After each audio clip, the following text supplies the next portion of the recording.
Right behind me on Pike Street at the Mount Sinai Church. Mayor de Blasio expected to join many other religious leaders for a memorial service that is set to begin at approximately 7:30. But this case overall, now that it's almost a year old, has been polarizing not only here on Staten Island, but in the city as well as nationwide.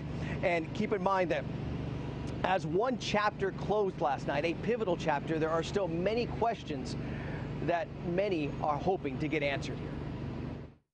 Money is not justice. Money is a recognition of the loss of the family. The family that Reverend Al Sharpton is referencing to is that of Eric Garner. And as for the money that does not translate to justice, that is the $5.9 million settlement between New York City and the estate of Garner that was announced Monday night. Gwen Carr is Garner's mother. This settlement that we get, people, we're walking up and down the street, they're saying congratulations. Don't congratulate us. This is not a victory. The victory will come when we get justice.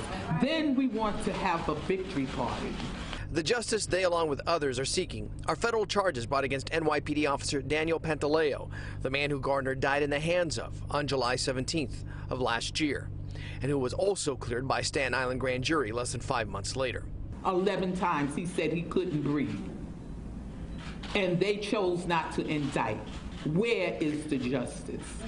In order to ramp up their call for criminal charges to be levied against Pantaleo, a rally is being planned for Saturday at Cadman Plaza in Brooklyn, home of the U.S. Eastern District Justice Center.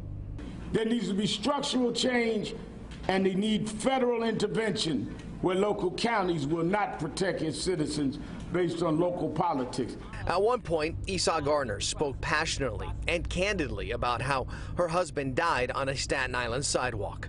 They treated my husband like an animal, and I think that they give animals more respect than they give humans. But it was afterwards that she personally shared with me what the loss of her husband and its aftermath has taught her. In the past year, I've learned that my expression of my pain and my loss is what's gonna get me through the day. You know, it keeps me strong. It keeps my kids strong. But at the same time, she conveyed that there are moments where the strength that has fueled her simply is not there. Sometimes I feel like I just want to curl up and join him. And I know that I can't. I have my children and my grandchildren to live for. But I felt like when he stopped breathing, I stopped breathing.